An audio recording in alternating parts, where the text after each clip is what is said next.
Nima uchun qarabasida bu balani, buni sababini chuqur tepib chiqishimiz kerak.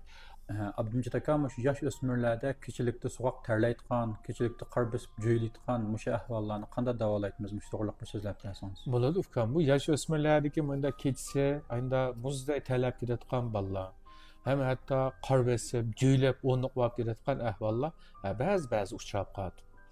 Endi bu bolalardagi idealda bir qatim bolalarda muzdek talab ketish yoki bo'lmasa jo'ylab o'rniq bo'lib yomon tush ko'rish bunday ahvollarni biz alayda davolash kasal qatori ko'makmiz. Endi doim ko'rsa, haftada 2-3 qatim bolalarni qor bossa, doim osh badani talab, muzdek talab, jug'jug' olishib bunday holatga qo'ygan bo'lsa, biz buni asal qarasak bo'lmaydi. Bo'lmasa bu bolalar keyincha aqliy quvvati, jismoniy, ruhiy jihatdagi pishib ketilishi yetarli bo'lmay, bolalarda nurg'ulg'a ushqi kasalliklarni keltirib qo'ydi.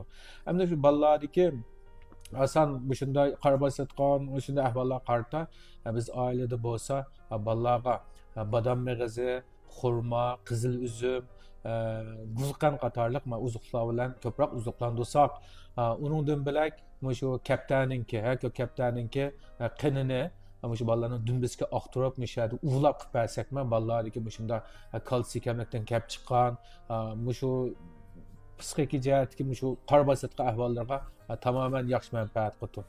Uningdan bilak shu bolalarimizga doim qor bosgan bo'lsa, bolalarimiz unda bo'lsa, maktabda biraz qo'qatdimi, qo'lin qo'shtirdimi, bir buzakatdimi, nima uchun qor bosadi bu bolani? Buni sababini chuqur tepib chiqishimiz kerak. Do'llarimizdan bo'lsa, bolalarimizga shu ma'dil hayot, davo ilmishga, omil ishtihori saddiq qator do'llardan tanlab bersak, bolalarimizniki shunday oson qor bosayotgan, sovuq terlayotgan, kalsiy kamlikdan kelib chiqqan, asan mag'dusib, halsirayotgan ahvollarga nihoyat yaxshi manfaat qilib foydalanib qolishingizni so'rayman.